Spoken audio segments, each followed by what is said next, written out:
gis nañu ni que coowal immigration clandestine bi commencé waat na bu baax ba nga xamante ne fan yi ñu weesu ay doomu Sénégal ñàkk nañu ci seen bakkan tey lan moo ci paaru responsabilité nguur gi. jërëjëf def naa immigration dana baax ma fàttali ni dafa am ay date yu am solo. yoo xam ni mënoo ko wax te waxoo ko fàttali ko nit ñi pour ñu xam lan moo indi fi ñu toll. immigration boo seetloo ci suñuy réew dafa am immigration interne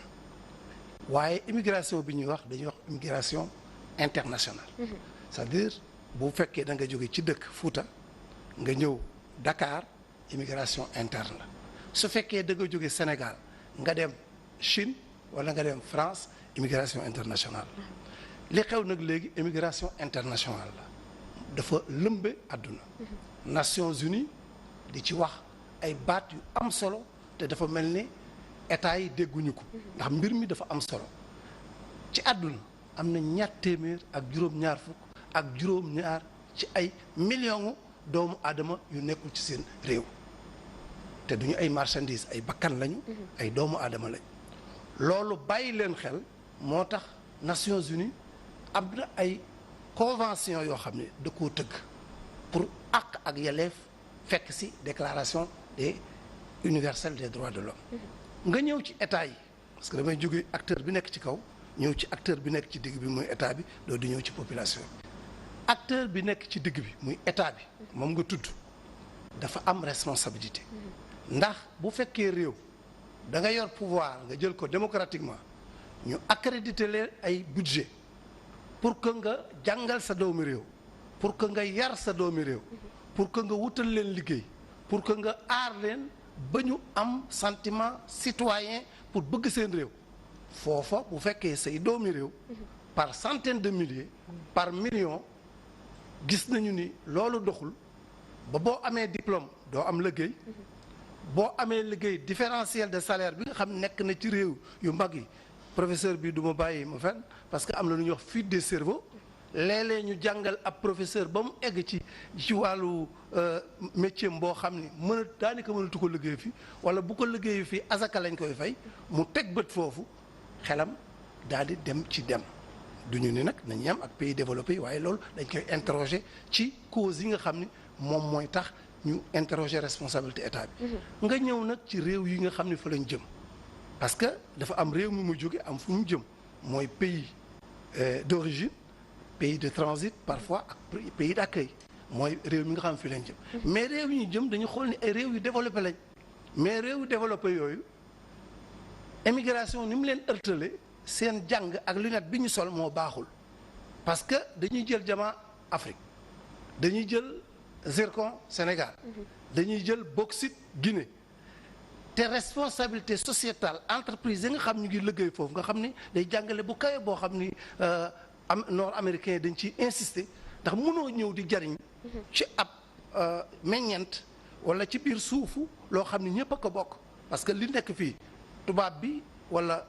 chinois bi wala africain bi ñëw di ko exploiter sénégalais yi nekk fii wala Mauritanie yi dañ ci war a gis seen bopp. loolu buñ ko ñàkkee doxal ba usines yi nërmeelu buñ ko ñàkkee doxal ba état bi budget bi mënu ko fay ñoom it am nañu responsabilité ci seen gouvernance à l'échelle internationale. Enfin les parents parce que il n'est pas toujours confortable que nga naan au niveau international ñi ngi tooñ nit ñi état bi mi ngi tooñ parents yi tamit am nañu responsabilité quand je dis les parents je dis la famille nucléaire la famille élargie du quartier du village ak responsabilité yi am ci yaraat jikko yi ba am sénégalais boo xam day gëm boppam parce que yëf yi du am rek. d'accord alors tey est-ce que sensibilisation rek doy na ngir arrêter phénomène bi parce que assemblée nationale déglu nañu député yi surtout ñu bokk ci majorité bi di wax ni parents yi nañu wax ak seen doom mais est-ce que tamit nguur gi moom moo deful li mu war a def. sensibilisation moom fa la budda day war a nekk parce que nit dañ koy tabax suba bu xëyee.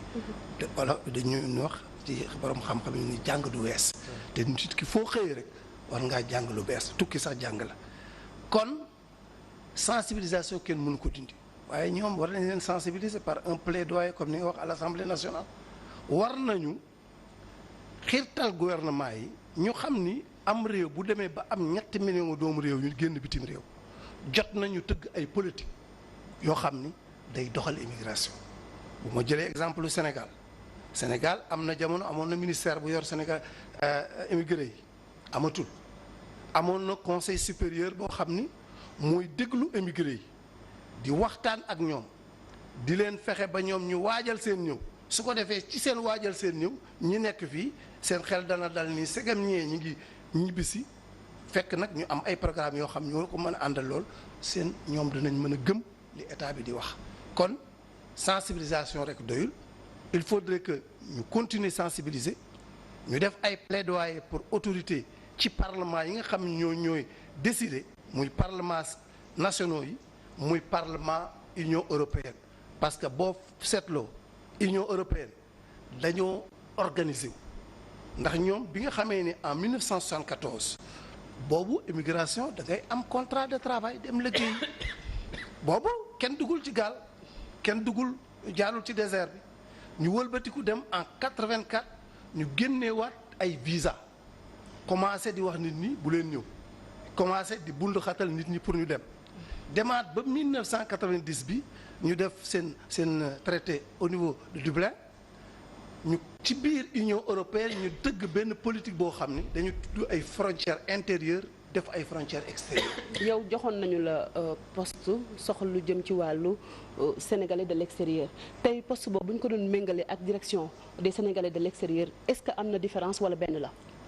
bokkuñu parce que bokkuñu ci ancrage institutionnel bi bokkuñu ci ressources yi bokkuñu ci mission yi parce que man poste bi ma amoon j'étais ambassadeur itinérant chargé des Sénégalais de l'extérieur. J'étais placé sous l'autorité directe du président de la République. ba pare ndawam laa loo xam ne fu ma dem dañ may wékk mbubbum ambassadeur moo tax ñu ne ambassadeur itinérant du ambassadeur bi ñu accrédité nga xam day toogal réew ma foofu yor ambassade am di xëy di fa liggéey man fu ma dem rek dañ may jox maqaama boobu baatu kilifa gi may demal kon ancrage institutionnel boobu dafa ëpp doole directeur des Sénégalais de l'extérieur ci benn fànn ci beneen fànn directeur des Sénégalais de l'extérieur dafa nekk ci suufu secrétaire général des affaires étrangères nekk ci suufu ministre des affaires étrangères nekk ci suufu premier ministre ba pare ressources yi nga xam ni bu ma jëlee exemple man fonds politique yi ñuy lëmbe man ba ma ci nekkee président Abdoulaye Wade immigré yi dañ ci dul gis seen bopp ndax ancrage institutionnel bi moo may bu budget ministère bi amul fekk njiitu réew mi am na gis-gis bu yaatu boo xam ne may na ko mu xam ne problème bii war na cee dugal loxoom day laal ci gafaka gi régler problème boobu. damay jox ñaari anecdote rek ci sama première année yi ma ñëw dafa am suñu benn mbokk bu gaañu woon Russie xam nga foofu seen technique mooy lakk nit masubala waaw affaire seen gëm-gëm la waaw dañuy lakk nit quoi crémation amit benn sénégalais bu gaañu woon Cap-Vert te xam nga ligne aérienne yi depuis Air Afrique nërmeelu dafa jafe mais pour doomu aadama boobu président Abdoulaye Wade ci yëg ni doomu aadama amul prix dafa affrété avion spécial pour ñu dem jëli ko bu armée mu jël ci budget kérosène ba li mu war a def loolu pour wane yëg-yëg bi nga xam ni autorité bi bu ko amee te jëmmal politique bi xam lan mooy immigration dana indi ay saafara. Enfin ma daaneel foofu ma wax ni man dama xeeb direction des Sénégalais de l'extérieur dama ni ancrage institutionnel ay nangami millions Sénégal bu nekk bitim réew dañ ko war a def ministère de plein exercice. mais est-ce que loolu tamit bokk woon ci lu indi problème yaa ngi wax ancrage institutionnel mais tamit ñu nommé fële ab ambassadeur muy yow ngay lijjanti mbiru immigré ba pare am aussi beneen direction muy kuréel yu bëri yoo xamante ne nii finalement est-ce que loolu du indi ay jafe-jafe. li nga wax dëgg la mais dafa am xam nga dafa am li ñuy wax coopération. adduna dafa tëggu ci état kenn moomu ko kër kenn moomu ko kër gi ki day toggi dem bale kii day rooti. kii day dem wuti dépense état aussi c'est comme ça xam nga président de la république mënul chaque jour chaque ministre mu woo la seq ak yow ci sa domaine boo seetloo ci régime français bi nga xam ni pouvoir français bi nga xam ne ñun ci lañu tëgg suñu administration boo seetloo ministre bi ci ne day am conseiller bu méngoo ak moom xam moo gën a jege président mais nag conseiller boobu waxuñu ko mu toog ci kaw directeur bi wala mu toog ci kaw ministre bi dafa war a xam ni ministre bi moo ko ëpp daraja ci ancrage institutionnel moom dafa am ay ressources propres dañ ko day exécuter ay prérogatives yoo xam ni sous l'autorité du président de la République mais yow mi nekk conseiller nag da ngay fexe ba xelal gi nga gaaw ci farlu ci ba yow di fëgg buntu président di ko soññi léeg-léeg sax da ngay jàppale ministre bi léeg-léeg ministre bi daf lay jàppale kon benn ressource ëppul direction bi baax na ministère bi baax na ambassadeur conseiller itinérant bi baax na loolu lépp day wane rek fi Sénégal wala fi réew mi ko doxal teg immigration. alors monsieur Guèye yaa ngi wax sànq li nga xam ne moom bi nga fi nekkee ak le président Abdoulaye Wade mais immigration clandestine daanaka ci nguurug Abdoulaye Wade bokk na ci li mu fësee ak li nga xam ne jot na fi jaar tey nguuru Macky Sall est-ce que du ñàkk politique de jeunesse bu xam ne moo dal sunu nguur yi ba tax na xale yi di màngaani di jóge fi dem ci biti réew anam yoo xam ne lu ci bari seen bakkan dafay rot.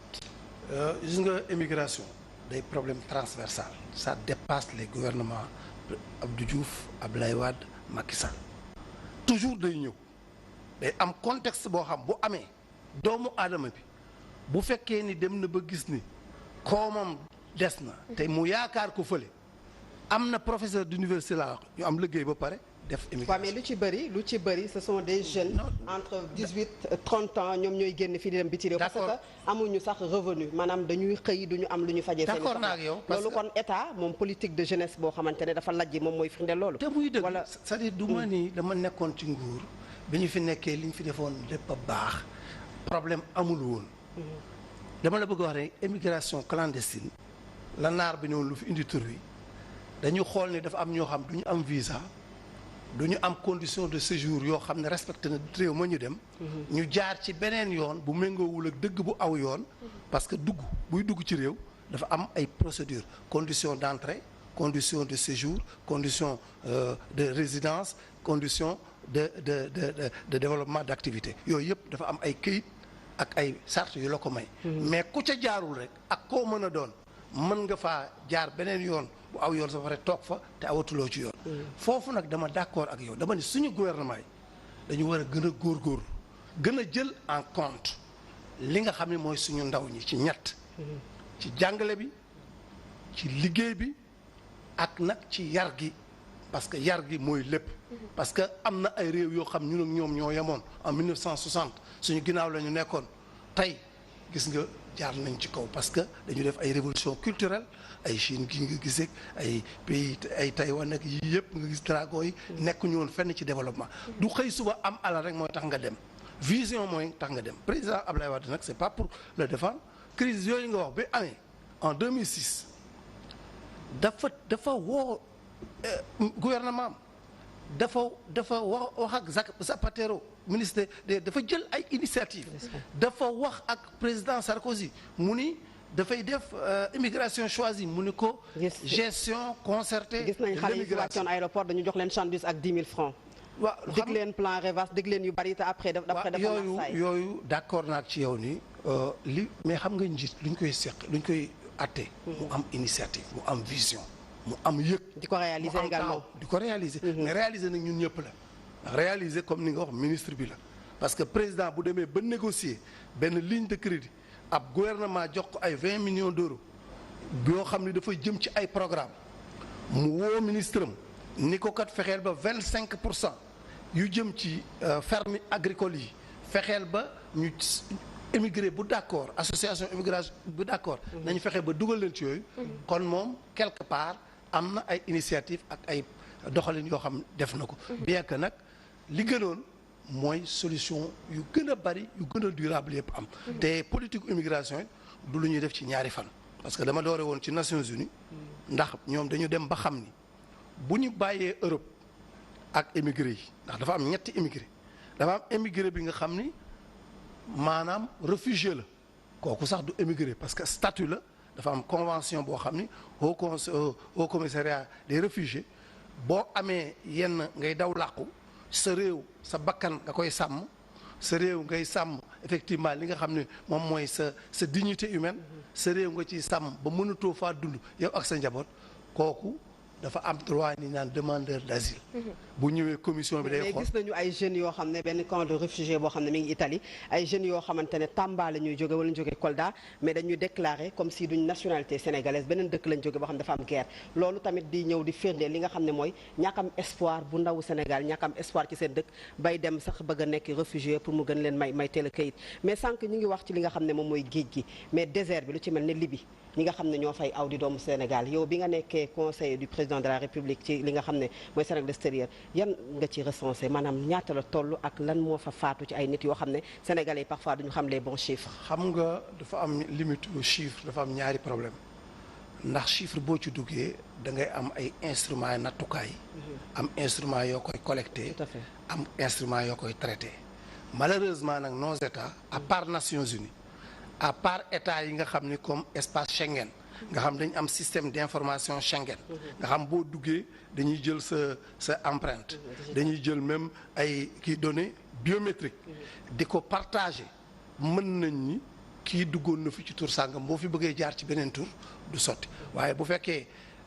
am nga ay frontières yu mel ni Niger wala mu mel ni Mali wala mu mel ni Mauritanie désert boo xam ni daanaka yow sa armée sax am na jafe-jafe pour teew fa boo bëggee. mais doon ngeen am ay information que ne am na ay sénégalais yoo xamante ne dañuy des ci désert bi. bien sûr mu metti loolu foofu la ñuy ñàkkee seen bakkan dañuy. et boobu lan ngeen ci def parce que mënuñu wax parce que tey un conseiller du président de la République nekku fi yow conseiller président Abdoulaye Wade nga mais ba tey moom moo continuer ci Sénégal maanaam politique. non waxuma man pour li ma nekkoon. voilà donc damay wax rek pour bras institutionnel bi voilà lan nga ci am loo xamante ne mën nga ñu koy leeral. xam nga foofu état dafa am loo xam ne moo koy indil boppam ci information dafa am loo xam ne dañ koy jox. maanaam police su dëkk yooyu wala ambassade Sénégal ba nekk Mali nga xam ni pays de transit la te ñuy dem dañuy jaar ci désert bi ñaare bari na ñoo xam ni dañuy jaaree Niger wala dañuy jaaree Mali da ngay fexe ba Mauritanie Mali ak Niger sa ambassade ya fa nekk ak sa consulat ya fa nekk